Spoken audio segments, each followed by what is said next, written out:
Welcome to Sports Geek Amplify, where we profile sports technology solutions to drive results for your sports business. In this Sports Geek Amplify episode, we chat with the founder of StellarAlgo, a customer data platform that enables you to drive more ticketing and sponsorship revenue from your fans. Here's your host, founder of Sports Geek, Sean Callanan. Hello and welcome to another episode of Sports Geek Amplify. My name is Sean Callanan and I'm your host, and I'm here joined by the founder of StellarAlgo, Vincent Candia. Welcome, Vincent. Welcome back, welcome specifically to this series. Thank you, Sean. Yeah, glad to be back on with you. Thanks for having me. Yes, for those of you who don't know, you can check the Sports Geek Podcast archives. I've spoken to Vincent before. But in this episode, we're really going to dive into the StellarAlgo story and know more a bit about it and how it's being used. So, what I've been asking people firstly is in Twitter form, and I'm old school, so I only give you 140 characters. But if you want to extend it to 280 characters, I'm cool. Explain StellarAlgo in 140 characters. Yeah, okay, 140. So StellarAlgo, we have a customer data platform that is the easiest way to build and monetize the world's most passionate digital audiences. Very good. Like in the Rich, Jack Dorsey would be proud. Under 140 characters, absolutely nailed it. Now we did chat earlier on the previous podcast about sort of the origin story, and had a recent shout out when I caught up with Dwayne Hankins, a mutual friend of ours of the Portland Trailblazers. But for the people who have not listened to that, haven't done their homework, and we're not shaming people for not going back into the archive. What is the StellarAlgo origin story?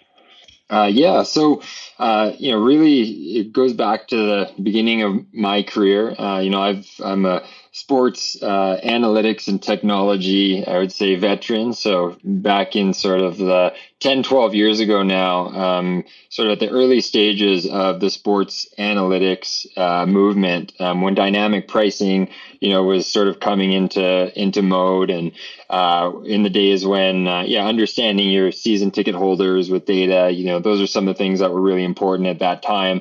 I worked for Anschutz Entertainment Group, who's the largest facilities owner operator for arenas in the world, and was director of business intelligence there, in charge of helping understand our fans and make sure we had the right fan facing technology in place. So I did that for our North American and European sports properties, and then I was an executive with the Portland Trailblazers in Rose Quarter, which is where I actually met Dwayne. And I was actually also on the NBA's analytics steering committee. And essentially what I was finding was it was just really hard with the tools that existed to really understand and monetize our fans. And, in our ticketing system, there was data existed. But when you think of the broader ecosystem within which the fan really exists and is at the center of, we really didn't have the tools to be able to understand and then activate them, I think, with just what was happening in the broader universe. And frankly, it's only been accelerated now by the pandemic. But, I had this key inflection moment where I was getting a lot of calls from different properties in North America, Europe, et cetera, asking how we were using our fan data to really improve our experiences and monetize fans. And I frankly didn't think the tools that existed in the industry were going to be able to prepare us for the future. So I went in and found some really world-class, data technology people, and we started building a platform that could answer these questions. And that's really the origin story. Yeah, and so it is from that point of, data in different places and a lot of manual manipulation, or taking data from one place to another place, or bringing it down, manipulating Excel spreadsheets and then handing it over to ticketing stuff. So it's a lot of that manual process, almost in paper form, because you're like taking it from one place to another place and loading it somewhere else and trying to solve that problem. Yeah, exactly right. And that's, to the point of the last year where, even the most seasoned sports executives, might have been able to rely on, I know my fan base because I've been doing this a long time. that world has really, really changed. And understanding your fans at a glance, being able to personalize and get them messaging that they actually want to hear in this world now where they're inundated with more sales and marketing messaging than they've ever had. It's just become more important to be able to automate some of those capabilities and improve the ability to understand and really activate the fan, for the right reasons. And so that's really where we've invested a lot of our time, money, and energy is in putting those insights at your fingertips and then making it easy to activate and understand like how well those activities are working. So I mean, you'd be the same as me. You'd get that chill down the back of your spine when someone says, "Oh, we're just going to send out an email blast." Right, that send it out to everyone, whereas you're very much, hey, let's send it out to the right people. So from a like how StellarAlgo gets used from a use case point of view, what are some of the different ways that your clients are, I guess, using the product to get away from that? Oh, we've got 100,000 records in our database. Cool, let's send out an email to 100,000 people. Like that's very much the old way. What are some of the ways that your clients are using it? Yeah, no, absolutely. And I would say that the use cases continue to broaden. You talk about like that real single view of the fan, that's engaging with us over all these different channels and touch points now. Really anchoring, any of the decisions we're making with, the fan at the center, like that's our platform is enabling that sort of capability. The use cases off of that, although ticketing was, definitely an early focus of ours, we're seeing, new use cases in multiple areas that we're supporting in an accelerating fashion. All about better monetizing and building lifelong relationships with fans. So I think about like the Sacramento Kings. We have this lead universe view, which allows you to see what your fans are doing across all the different channels that with which they're interacting with you. So even at an executive level, to be able to go in and see a snapshot view on who is my audience, where are they coming from, which segments do I see engagement rising or avidity rising or decreasing. Sacramento Kings are able to use something like that to go and identify new groups of fans. So they're trying to identify and monetize a younger millennial fan group. With our platform, they're able to go grab that audience on behalf of their corporate partners and give insights now that weren't before possible. Or it used to be just like research data. This is real data on real fans and what they're doing. And that's resulting in real revenue impact for them. The Vancouver Canucks, come to mind where, through the pandemic, e-commerce and merch is one of those things you could actually sell through the pandemic. They in Vancouver, Canada, they have it's a very diverse population there. And they've been able to go and, look at different ethnic groups, target growth in some of the new digital channels. And we've been able to de-anonymize some fans that were previously unknown and grow their known marketable universe by 40%. So, being able to really like grow somebody's known marketable universe by 40% and then monetize it through things like e-commerce, sponsorship, and then ultimately like also ticketing as fans go back into stands. That's a second big example that that comes to mind. And I have it here. I got one third one for you here, Sean. Before you jump into that one, I think those two cases, like I use the term, and I think I use the term audiences of opportunity. And I think that stuff where you're talking about the Sacramento Kings, like being able to find, hey, there's an audience that we're not engaging with. And the easy one is, we'll sell tickets to them. But also the other one is like the Vancouver one. There's different, different demographic groups that potentially become really strong from your partnership point of view, whether it's you've got a partner that wants to reach millennials or a particular ethnic group. Like having that data enables you to have that conversation from a partnerships point of view.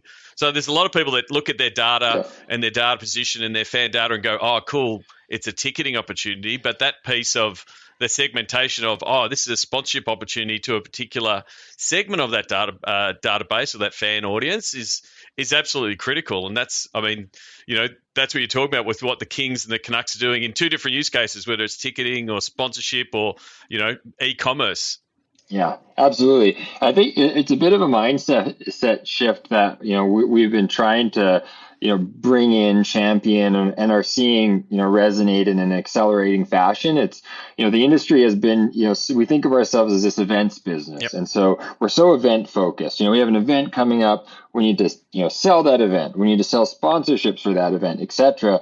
And, what we're trying to really, coach, and where we see like the big value, right now and going forward is, no, the fan is real. The fans that you have and the passion of those fans is really an asset, regardless of the events. And now, how do we really help you to build the lifetime value, of that fan and monetize that fan across this entire ecosystem and all the, and all of the third-party partners, all of the, near field revenue opportunities that also exist against that. So that's really where our platform sort of can come in and create more of a 365 day multi-property business. Oh, and that's exactly where, like, from a digital, working with the digital folk, they're trying to build this content story that's 12 months a year.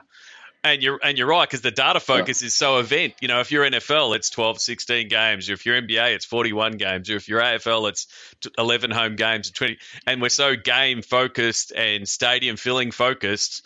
But there's so many opportunities, on those non-game days. So I think, as teams start having that 365, 12 months a year point of view, it's really important.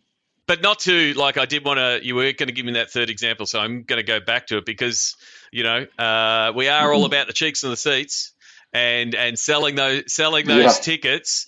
You got a great case study with the Arizona Coyotes. Yeah, no, this is a recent one, and Cole Cook there, their VP of strategy and business intelligence, is doing a great job. They're in the desert, and they're one of the markets now that can actually have fans in seats. We're seeing it happen more and more now, and so are building a lot of knowledge and best practices. But they're an example that they are trying to take more of their performance or paid digital marketing in-house. They really want to understand and be the stewards of their fan base themselves, and the team there has done a really nice job now of leveraging some of our new integration capabilities, and we pride ourselves on providing the opportunity to really orchestrate those relationships cross-channel. Using our Facebook ads has been a really good place to sell tickets for our industry over the course of the past years, and they're leveraging our ad integration there to be able to dynamically push audiences up into their Facebook ad campaigns, and they've seen a 16 times ROI on the back of that. That's because they're connecting the first party data now into those social channels. It's saved them time, frankly, and it is generating ROI by going after the right types of fans from a ticket sales package perspective. So just a really, really exciting win for them and us using some of these new capabilities. And that's only going to become more and more important. Like, we're now currently going through the cookie apocalypse, right? The Facebook cookies, the Apple cookies, the remarketing tools that we've had previously have been taken away. So it really puts owning your own data and first-party data be super critical to be able to optimize those ads. So being able to link straight into the Facebook lists and audiences is going to be critical going forward. Like the tools, the tricks, and the levers you got to pull over the last 2 or 3 years, potentially not going to be there in the next 6 to 12 months as privacy and more people have got ad blockers, and Safari is practically locked down. The iPhone is getting locked down as we speak. It's going to become more and more important if you want to do transactional pieces like ticketing and merch. Yeah, Yeah, no, great point and thread to pull on. Like that's a big trend that we're watching. And I mentioned the Canucks and that Canucks case study, the 40% growth in marketable universe. That's from connecting to new digital data sources, but then doing better identity resolution through their existing sources. The Facebooks and Instagrams of the world are going to continue to be very important, but I think as an industry, we can't just continue to rent our audiences from those platforms. We've got to own our audiences, and so a big part of what our platform is trying to do is really help our properties to own and take back those first party audiences and make it easy, frankly, to understand and monetize them on a one-to-one basis. Yep. So from a sports property point of view, who are the people that are using and finding most benefit out of StellarAlgo, both from an organisation point of view, but then from an in-house inside the org point of view? Yeah. So we're working with over 80 properties today.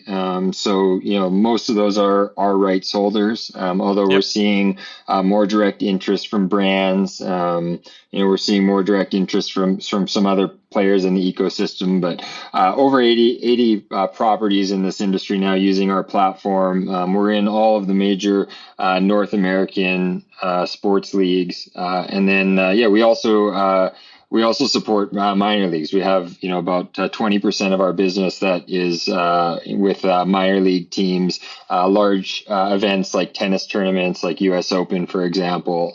So we see a broad variety of different properties in the ecosystem that are trying to better understand that fan or customer. So, those are who we look for. I think just as a threshold, I think if you've got over 100,000 sort of unique known fans, that's probably an important threshold for us. We, just in terms of the scope and scale of what we try to do, I think that's sort of a meaningful threshold. Don't want to pretend we're for every single property, but that would be an important qualifier. And then the interesting thing is we are the best use cases we have are organizations that are trying to be more digital first and more data driven across their organization. And so we have users, I would say, marketing and digital folks are a big focus where, maybe they're used to managing their social accounts and, running email, et cetera, but they're looking for a more holistic access to that single view of a fan. And so we can connect the marketers and digital marketers with that audience.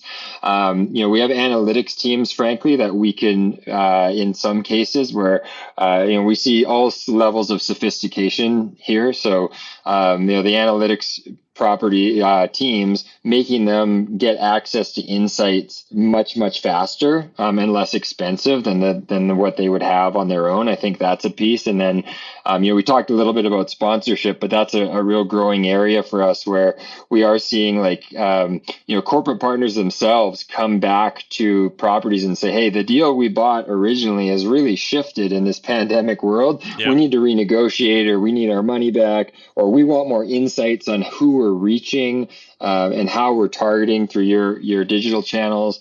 And so our platform is increasingly, helping those sponsorship sales and activation people to get the answers they need, as well as I think breathe some life into sponsorship agreements where they can go and say, hey, look, we're doubling down our investment. Just because we don't have fans in seats today, the world hasn't stopped. We're doubling down our ability to understand and activate our fans in an omni-channel way. So so we see users across kind of those key departments, I would say are kind of the big ones. One of the things I think, I think I've probably mentioned data journey, CRM journey multiple times on the podcast over the past 8 years.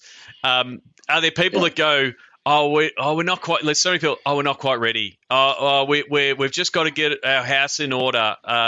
We haven't quite figured out our strategy, or we're not quite implemented. Knowing that everyone is on that journey, how do you help those teams that say, we're not ready, or, Vince, our data is a mess?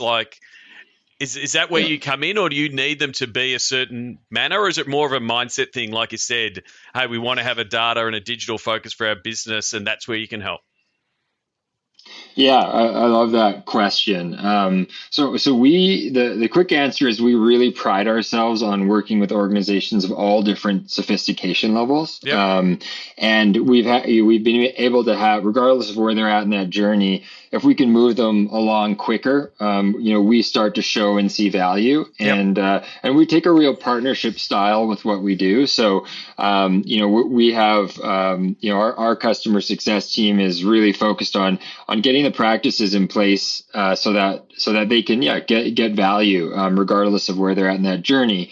What I will say is important is, and you need an organization that does believe, or at least personnel within the organization, depending on how broadly we work with the organization, that do believe in using more data, in activating fans more through some of these digital channels. I do think that goes without saying. If the organization is in a position where they're like, all this data and all this stuff on the digital side are interesting, but we still don't really know if that's important for us. I would say probably then we'd love to expose them to what we do, and maybe we circle back around later, but they have to believe they have to believe in like this fan-centric approach, and they have to believe that information and better information can help them to really grow revenues. I think that they've got to be willing to try that.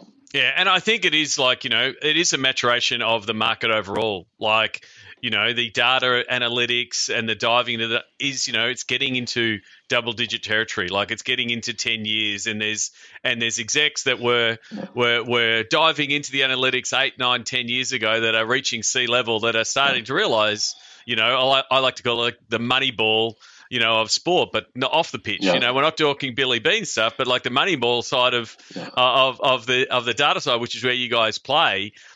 Being able to optimize, sell more tickets, get more people in, and the sponsor piece, I think, is completely that growing piece. Like, yes, they want the patch on the jersey, and they want the signage in the stadium, and they want the tracking of that. But now they're starting to realize, how many fans can we reach out to? How many touch points can we have with fans? What does that look like? So much more sponsorship is moving into that performance marketing. How many customers can you acquire for us? So you can only do that with really good understanding of your own data. Absolutely. Yeah, no, absolutely. And I think, that's where there's so much opportunity for the industry. I was speaking with an NBA executive last week that basically said, like, we're losing deals now in new sponsor categories because they care about, cost per action or cost per click on our audiences. And we don't know how to speak that language, and we don't have the tools, to be able to help them realize their goals. And I think that that's a big miss for the industry. Like the awareness play of sponsorship is going to be there. It's so important, but we also need to have these other tools in our toolkit. Definitely. So now what we're going to do is look at the triple threat. Now it's time for the Sports Geek Amplify Triple Threat, which is where we look at how StellarAlgo can help you save time, make money, and save resources. So first of all, I'll kick off with saving time. How is StellarAlgo a time saver? Yeah, so I think the first part of that is really streamlining, building that single view of the fan. Yep. So right now, regardless of if you're a smaller minor league property or major league property, in order to get to that, who are the right fans to go and reach out to for this purpose? Yep. There is a lot of manual effort that goes into answering these questions on who are our fans and what do we do with them. So we really accelerate the ability to get those answers quickly. And you don't need an analyst or some expensive technical resource to go and spend a day doing some big analysis. We do put those at your fingertips. Yep. So that's quick answer. The one other piece I'll say on this is we do leverage machine learning, and not in a way that's hey, we make this data more complex and sophisticated. Now this is beyond me, but we use those more sophisticated capabilities actually to make it easier. So we use it so that we can say, who are my most avid fans in my database today? Or who are my most engaged fans? Or which ones used to be engaged and momentum is dropping? Putting those, using the predictive technology to put those answers at your fingertips, and then activate off them. Not just say, oh, that's nice to know those are those fans, but then now what do? We make it easy to say, those are the fans. Now let's go push them off to go actually action them. So I'd say that's where like the big time savings is on like overcoming some of the manual efforts that would go into getting these answers or pulling these customer lists for any given purpose. Yeah, I mean, I'm a big fan of automation. The fact that you've got so much automation in your platform in one, just getting that data together. But then what you're saying there is getting the insights, like being able someone in marketing to say, who should we be selling tickets to? Give me a great list, or sponsorship saying, hey, how do we know people in this segment? Like there'll be people listening going, oh yeah, I know. Oh, that's normal. That's been a half-day exercise for me to collate that data for the sponsor. When if it's like a couple of taps and hit the button and spit out a report, they can be one chasing down those people, but also like tracking down the new ones. From a money point of view, it's twofold. Do you save money or make money? Which is, if you do both, that's even better. Yeah, well, I'm biased, but I some of the use cases for us are do come out that we are doing both. I think, the saves money one, when properties, as they come back from the pandemic, one thing that we're seeing in like a lot of the new customers we're adding right now, what we're seeing is they might not be hiring back the sales teams or service teams at the level on the ticket sales side that they used to. So a lot of the pre-qualification that our platform can do of that customer. So who's the right customer to reach out to sell a ticket to, or that might be at risk of not coming back after now, we've been off having live events for a year. That pre-qualification work can allow us to, operate with smaller sales teams. On the marketing side as well, like by putting these insights at your fingertips, we think like the marketing teams become more effective and efficient. So one of the big reasons the Coyotes campaign was so successful is because we actually automatically pull customers out of campaigns if they have converted or if they've been oversaturated with messaging. So as a result, your costs on the advertising side, you just get much more efficient. You're not wasting money on people that are poor. So I would say those are a couple examples of like, how we would be helping save money. And then from a make money point of view, it is things like higher returns on your ticketing pieces, but then also, that sponsorship identification piece to be able to really have a real data focus of your sponsor pitches. And it's great to be able to increase win backs of single game buyers, reducing churn for season ticket, which is a industry wide problem.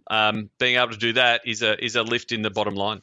Yeah, exactly. Yeah, no, we're really, we really target an ROI of 10x. That's sort of our target when it comes to like making money side, and a lot of that is driven in the areas that you talk about. Right now I'm kind of thinking of it in two ways. One is helping the industry prepare for this inevitable return to having fans en masse and being ready to capitalize on that moment. And then the second part is, even as we get back to some level of fans in person en masse, my hope is that the industry will have learned some lessons and is now working to not be so reliant on physical revenue streams. And we're thinking more of this, 365 day a year, digital data driven opportunity that exists for our industry. And that's where we're also, finding new customers coming to us looking for leadership in that secondary as well. Yeah, I think there's a real opportunity there. The classic one of 1% of your fans turn up to the stadium, but we've been so focused on those fans inside the stadium. And it's like it's taken a year of a pandemic for us to focus on fans not in the stadium because they haven't been allowed to be in the stadium. But what products and how can we engage with them and how can we, serve them, and therefore, drive revenue from them. I think that's a real big opportunity for the world of sport overall. And it's really, you got to understand your fans. The last one, which you touched on a little bit from a resources point of view, does it, does it save resources, but also like what kind of resources are required to execute StellarAlgo? Yeah. So I think like in general, I think, we try to really layer into existing technology stacks, regardless of how robust those are. We've got now over, and is growing all the time, but we've got over 70 unique system integrations that, we've really productized and that we can switch on relatively easily. So, connecting those data points, I think, is important. And in that case, it's as simple as reaching out to kind of your kind of existing technology providers, say, hey, we're working with StellarAlgo, start shipping them our data, and we automate that data to come over our way. So, I think that's a big part that we kind of layer into. And then, our customer success team is an extension of our platform, and they work hand in hand to really build and coach those best practices. So, from our side, like our resources, like, we are very hands-on partner in making sure we get really good outcomes. All lists that are being generated for anything throughout the organization are originating in our platform. Like that's really our goal. And then I think from the resourcing from the customer side, we do work with organizations of all different sizes. As I mentioned, we have minor league teams that have 9 or 10 employees, and we have massive organizations, like where we're working with leagues or other large major league properties where they have large staffs. So it does really depend. What I would say is it definitely need to have the passion on that side and belief that they want to use data and digital to create value with their fans.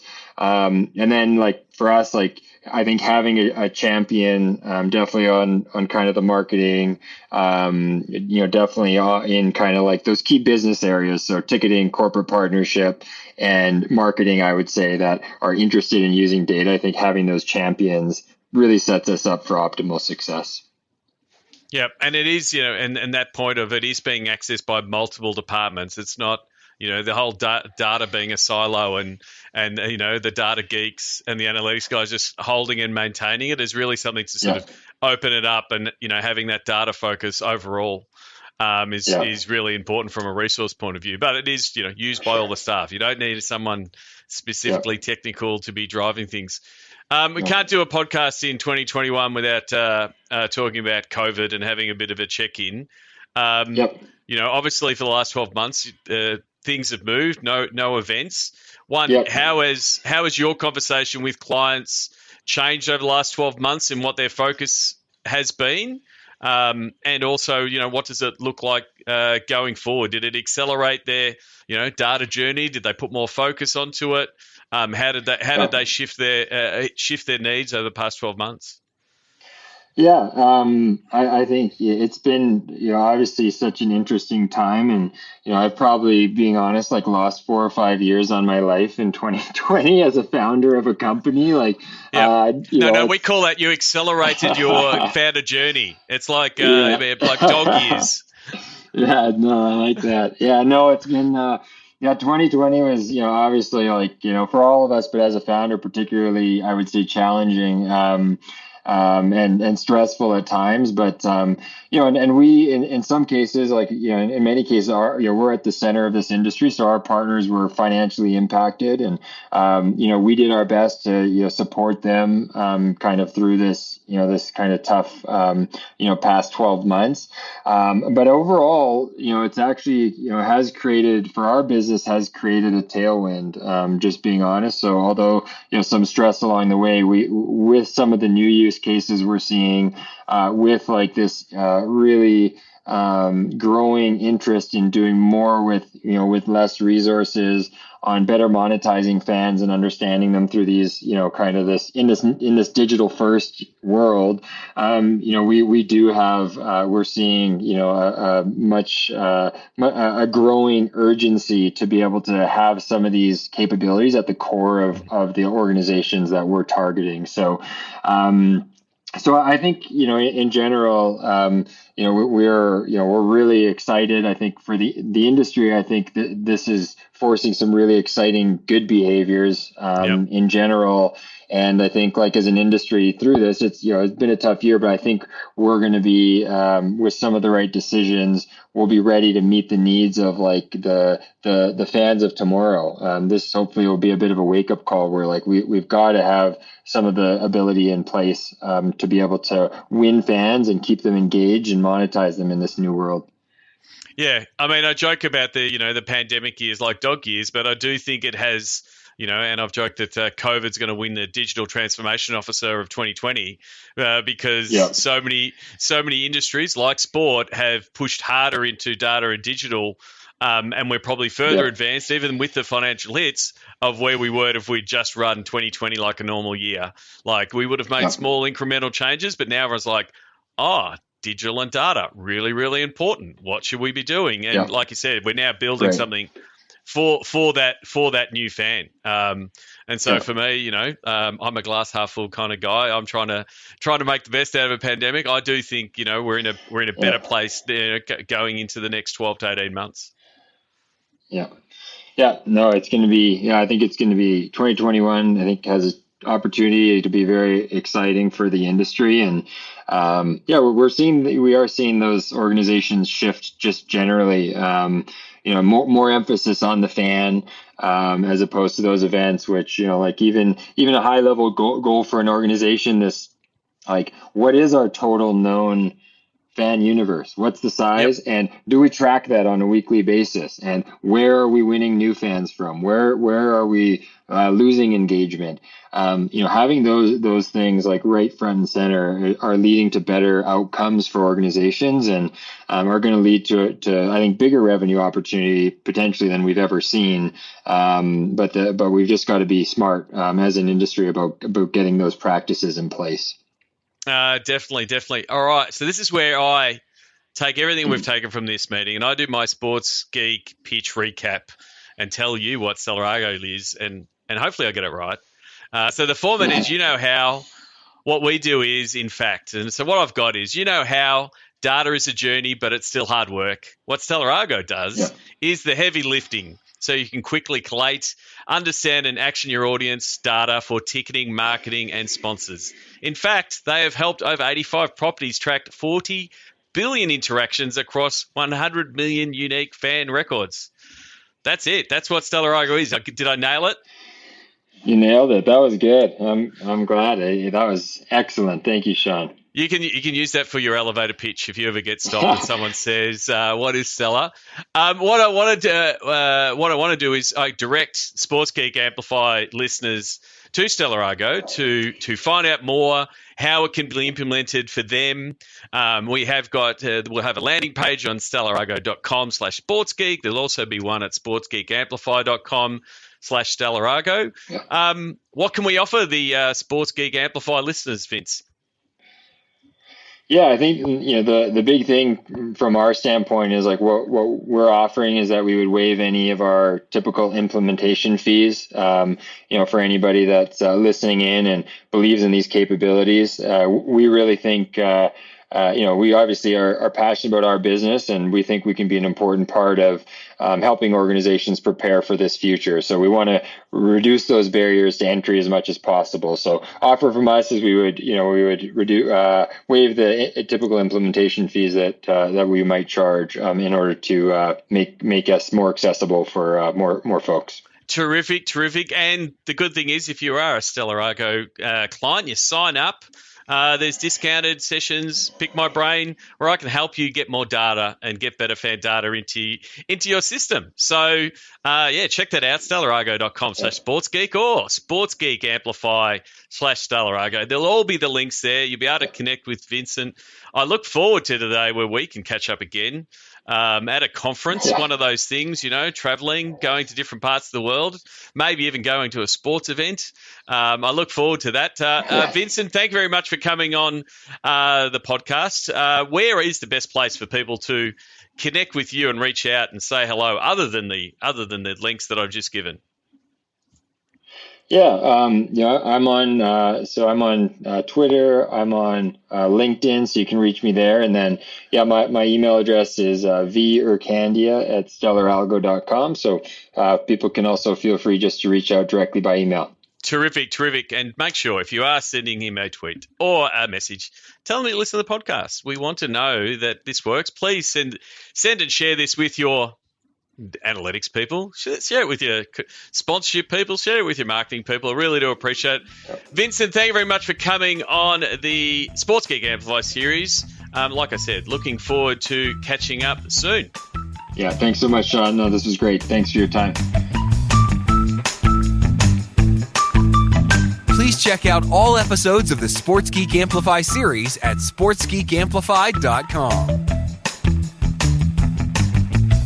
To connect with Vincent at StellarAlgo, go to sportsgeekamplify.com/StellarAlgo. Join the Sports Geek Amplify cohort on a special #SportsBiz Zoom reunion show on June 8th and 9th. sportsgeekhq.com/Zoom calls. All episodes are available in the Sports Geek podcast feed. You can listen to Sports Geek on Apple Podcasts, Google Podcasts, Spotify, and all good podcasting platforms. This has been a Sports Geek production.